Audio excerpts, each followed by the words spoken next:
Hello and welcome to the Big D Breakdown. As always, I'm your host, Larry Lease.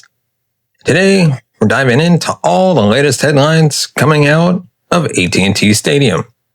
Before we do that, give us your thoughts and comments in the comment section below. And with that, let's dive into today's first topic. We're going to take a look at 3 Cowboys who turned heads in the Packers tie and one that could be starting very soon. The Dallas Cowboys played their biggest game of the season against Micah Parsons and the Packers on Sunday night. Despite a massive effort from Dak Prescott on the offense, the game ended where it all started, all square, with the team sharing 40 points on the scoreboard. With injuries mounting and some more picked up during the game, some role players and backups stepped up in big ways to give the Cowboys chances to win. While at time might not give this team the satisfaction of showing up Parsons, there are some positives to take away moving forward into Week 5 against the Jets. These players in particular are seeing their stocks rise after this game. Number 1, Donovan Ezeiruaku. I know I've just butchered his last name. When the team traded Parsons, it opened the door for him to get more playing time. While he is a rookie, the team has high hopes for him.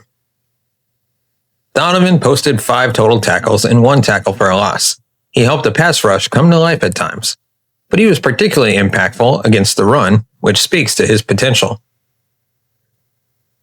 Jadeveon Clowney finally suited up, which gave fans optimism he might make a difference, but the night belonged to Donovan and James Houston.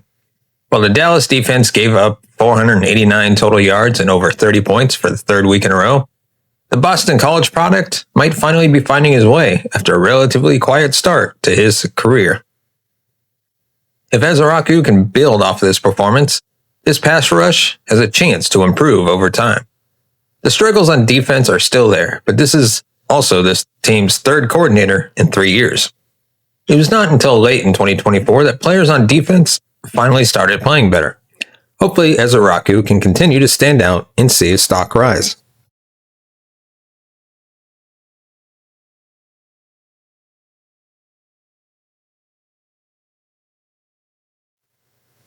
Then we have Jalen Tolbert. With the Lambs still set to miss the next few games, other receivers needed to step up. Sunday night, this group got some much-needed energy from Jalen Tolbert. After struggling the first 3 games to make any impact, Tolbert was second on the Cowboys in receiving with 61 yards on 4 catches. The play everyone will remember is the long catch he made in overtime. A hurried Prescott launched the ball 45 yards on the run, and Tolbert came back to it and somehow got both feet in on one of the best catches so far of the NFL season. For a quarterback, a receiver doing something like that is a big boost. Tolbert's time with the Cowboys has been up and down. Many hoped he would develop into a consistent number 2 alongside Lamb. He's shown up in big spots every now and then, but Sunday night stage was on a whole nother level. George Pickens had arguably his best career game with over 130 receiving yards and 2 scores. He showed he is capable of sharing more of the load while Lamb is out. Incredibly, Tolbert proved that too. While Kevontae Turpin and even Ryan Flournoy made critical plays, Tolbert stepping up Sunday night showed he can take on more responsibility. In a contract year, he needs to keep his stock rising every week if he wants to stay in Dallas. And then we have Nathan Thomas. Nathan Thomas was one of the quiet heroes of the game. Unfortunately, the Cowboys suffered another O-line injury in the game, with Tyler Guyton having to leave due to a concussion. His status for the Jets game is up in the air, meaning Thomas could very well start his first game next week. With Parsons coming back to Dallas and the team missing their starting center and right guard, many expected him to have a career game. But he only managed 1 sack. While it was a potential game-deciding play, backups on the offensive line kept him in check for the majority of the game. That includes Thomas. Thomas got a lot more action in training camp and preseason when Tyler suffered a knee injury. He might not be Tyron Smith, but he looked like he could fill in if an injury happened. Sunday night, he got his chance and held his own. When Tyler went down, the protection was still there for Prescott. Brock Hoffman and TJ Bass filled in admirably too. But the left tackle spot is the most important on the offensive line. Dak was still able to make some big plays in the passing game, and Thomas made some key blocks in the running game as well. With Thomas likely having to play next week if Tyler cannot pass concussion protocol, fans should feel okay about him starting. His stock is definitely rising after this one. Next, we're going to take a look at the Cowboys, who have stumbled on to a breakout star that no one saw coming. Fans have seen major changes to the Dallas Cowboys offensive line over the past 2 weeks. Cooper Beebe and Tyler Booker, two building blocks on the Cowboys line, are going to be out multiple weeks with injuries. Tyler is suffering a concussion in Sunday's tie against the Packers. Schottenheimer turned to backup tackle Nate Thomas in a huge moment. Thomas also got some burn at right tackle, seemingly due to Terrence Steele's poor play to start the year, and he passed with flying colors at both spots. Thomas played a total of 17 snaps, and he didn't allow a single pressure on 12 pass blocking reps. Schottenheimer's hand was forced due to Guyton's concussion, but Thomas is someone who's been pushing for more snaps with his play on the practice field. Most of Thomas's snaps came at left tackle, and even though fans want to see Thomas play right tackle, Thomas's play in general was enough to give the Cowboys a potential solution if Steele continues to struggle.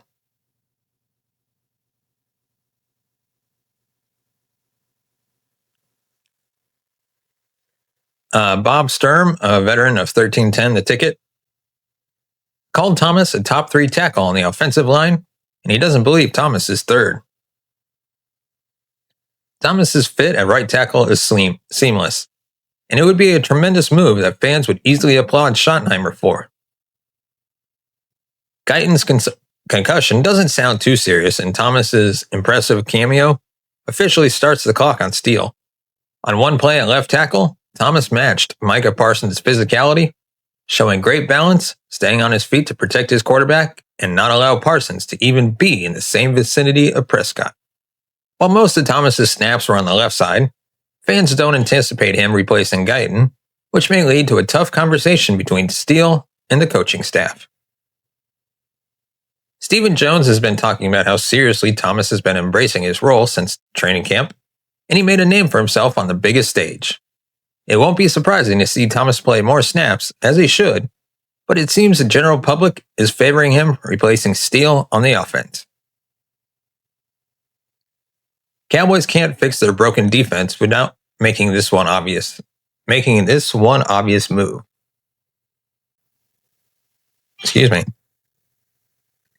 Brian Schottenheimer is not stubborn, and that might be his best trait as a head coach. He's willing to make changes and will do so quickly. We've seen that in the first month of the season as the defense has gone over several big lineup changes, including benching Trayvon Diggs.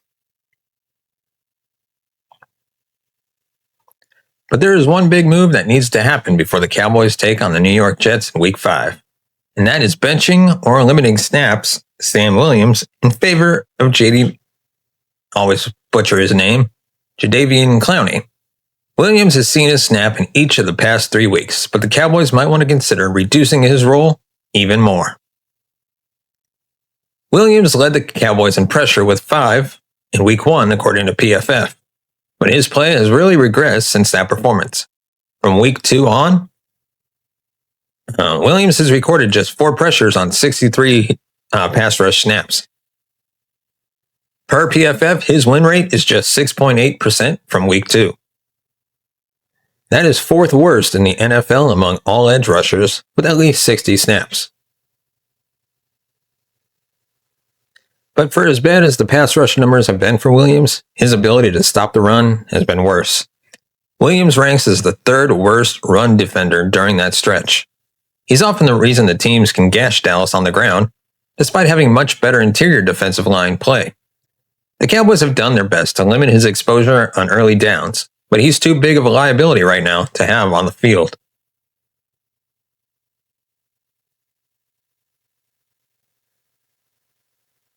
The obvious rub here is that Dallas needs Williams to develop, and they could really use his athleticism on the defensive line.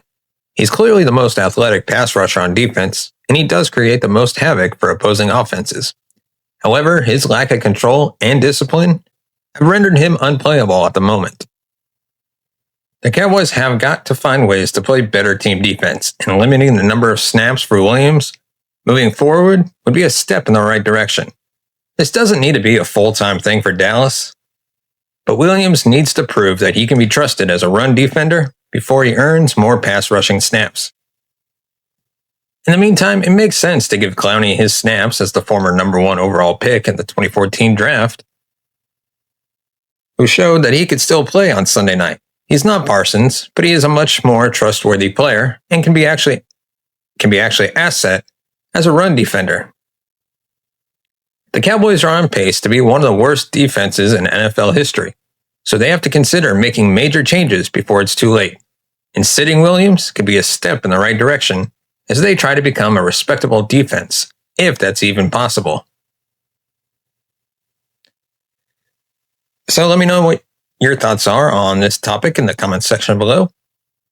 And let's move on to our next topic. Cowboys quarterback just gave Cowboys 28 reasons to end the Matt Eberflus experiment. Lost in all the bombast surrounding the Cowboys-Packers 40-40 tie and Micah Parsons' return to the state of Texas was the fact that Dallas let a perfectly winnable game slip through their fingers thanks to yet another horror show performance from defensive coordinator Matt Eberflus. Through 4 games of which Dallas had just 1 win thanks to some incredible fortune against the Giants, the Cowboys rank as the best offense in the league in terms of yards per game, while also having the worst defense in the same category. Eberflus's game plan against the Packers quarterback Jordan Love was pathetic. Love was a perfect 28-28 passing on throws under 10 yards in the air in this game, which sets a record in the next-gen stats era for the most such throws without an incompletion. Eberflus never adjusted and let Love nickel and dime him to death down the field. As if the first few weeks weren't enough of a sign that the defensive coordinator style is going to bend anytime soon. Love's performance will turn up the heat even more on a coordinator who might not make it to the end of the season unless he makes some wholesale changes to his approach. As will always be the case among Eberflus's defenders this season, he's not exactly playing with an all-pro secondary. Trayvon Diggs looks nothing like what he once was. Khair Elam has been downright terrible, and Malik Hooker is now dealing with a toe injury. That doesn't explain or excuse 28-28 on short throws. Eberflus's biggest problem is his inflexibility. Dating back to his days with the Colts and Bears, his defenses have run almost exclusively zone coverage and are always in the bottom 10 in the league in terms of blitzing. In fact, Dallas ranked 31st in the league in that category heading into Sunday. The combination of a lack of talent and a static scheme make things too easy for a brilliant offensive mind like Matt LaFleur and a capable quarterback like Love. LaFleur had Eberflus in a proverbial headlock for essentially the entire game. Unless Eberflus makes some wholesale philosophical changes to how the defense operates this season, expect every team that squares off against the Cowboys to come into the game with the expectation that they will light the Cowboys up through the air. Let me know what you think they should do with the defensive coordinator. Should they cut him loose right away or see how he does moving forward and eventually cut him off at the end of the season? Let me know. And now on to our next topic. 3 questions I have from the Cowboys-Packers Week 4 tie. What would you say is your biggest question about the Cowboys in the aftermath of last week?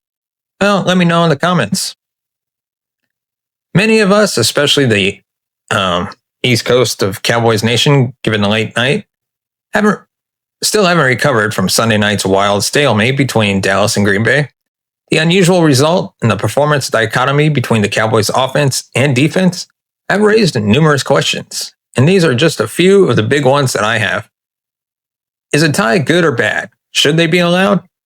Ties are only good or bad as the circumstances dictate. If we get to the end of the year and there are a bunch of 9-8 teams vying for a wild card spot, and you're 9-7-1, then you absolutely love that tie. If those other contenders are all 10-7, then you curse it. The same goes if we change directions and start looking at draft order instead of postseason goals. Either way, we can't really judge the impact of this outcome until December and see what's going on with the other teams we're trying to get ahead of. The bigger debate since Sunday night has been whether ties should even be allowed. They don't exist in the other major American team sports. You get as many extra innings, overtimes, or periods as it takes for a winner to be decided. Even gentlemen golf will keep playing extra holes until someone finally claims first place. But football is different in terms of physical toll. The benches aren't that deep, and the risk of major injury increases with fatigue and worn bodies. You saw how both Cowboys and Packers players were sucking wind even late into the fourth quarter, let alone overtime. Tired players become sloppier players, and sloppy play leads to things that can get you or the nearest guy hurt. If you genuinely care about player safety, you have to draw a line somewhere. Is 10 minutes too soon? Maybe. But the change was done in 2017 to reduce injuries, so that would be hard to walk back. A better solution might be, once that time has expired, to have the game decided by a field goal or shootout. Kickers get asked to win games every week, so why not expand that? Number 2, should linebacker Jack Sanborn keep his job? Sanborn was basically handed the middle linebacker job when he came to Dallas, following Matt Eberflus from Chicago. It made sense as Dallas's last middle linebacker was Eric Kendricks, who wasn't re-signed after Mike Zimmer's departure. Sanborn was supposed to bring stability and strong communication to the center of the defense. Well, given that the Cowboys are currently defending at a pretty horrific level, it's hard to see where Sanborn's leadership is helping much. Individually, he's not the most athletic and has been caught more than once making the wrong read or reacting slowly. It's not all bad all the time, but enough that he feels like a big part of what's broken right now defensively. Unfortunately, there's only so much you can do right now. Kenneth Murray is not a middle candidate. Maurice Lufau is still too green. Damon Clark was just a healthy scratch in favor of rookie Shamar James. And even if he comes back from injury, DeMarvion Overshawn is a piece you want to move all over the place, and especially keep near the edges for his speed and blitzing potential.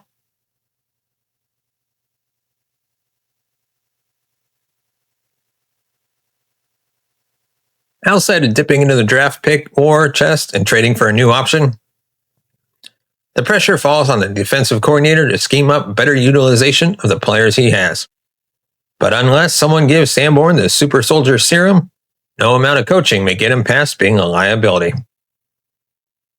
Number 3, can we ask any more of the offense? Yes, we actually can. While Prescott and his gang deserve so much praise for what they're doing, it'd be nice if they started doing it sooner in games. Since week 1, when Dallas put up 2 touchdowns on its first 2 drives in Philadelphia, here's how the first 3 drives from week 2 to 4 have gone. Punt, punt, field goal, fumble, field goal, punt, punt, and punt. No, these aren't the biggest reasons for the Cowboys' problems so far this year, but you probably don't need OT to beat the Giants in week 1. And there's a good chance that last Sunday night becomes a win instead of a tie.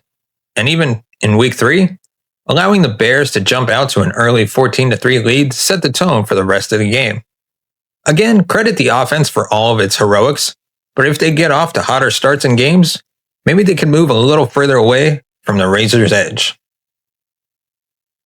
Well, that's all the topics we have for this episode. Give me your thoughts in the comments section below. If there's something I got wrong, you disagree with, let me know in the comments. Let's keep the conversation going.